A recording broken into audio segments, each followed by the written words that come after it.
আসসালামু আলাইকুম এভরিওয়ান, কেমন আছো? আশা করি ভালোই আছো। তো আমরাও ভালো আছি। তো বাবুকে ভাত খাইয়ে দেব। গরম গরম ভাত নিয়েছি আর 4টে আলু আছে আর ওতে মাংস আছে। তো সবগুলোকে মিক্স করে ওকে খাইয়ে দিতে হয়, নাহলে খেতে পারে না ঝাল তরকারি। তো আজকে একটা খুশির খবর আছে। তো আজকে আমাদের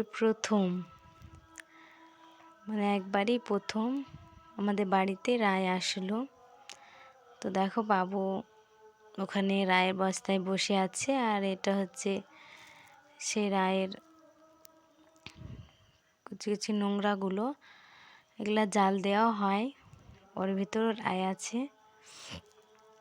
তো আমি রায়গুলোকে ছাদে মেলিয়ে দিয়েছিলাম। তো নিহুর পরে ওই পলিথিনটা অনেক রায় গেঁথে গেছে। তো রায়গুলোকে এবার আমি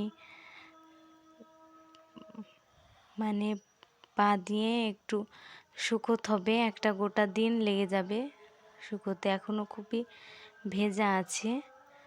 তো আমি প্রথমে রায়গুলোকে চেলে নেব, চেলে রোদে দিলে ভালো হবে। তো আমি চেলে নিচ্ছি চালুন দিয়ে, চেলে নিতে হবে, তারপরে রায়টা আরও ভালো হবে শুকিয়ে। তো আমার রায় চেলে নেওয়া কমপ্লিট। এবার রায়গুলোকে আমি মেলে দেব। তো আজকের ভিডিও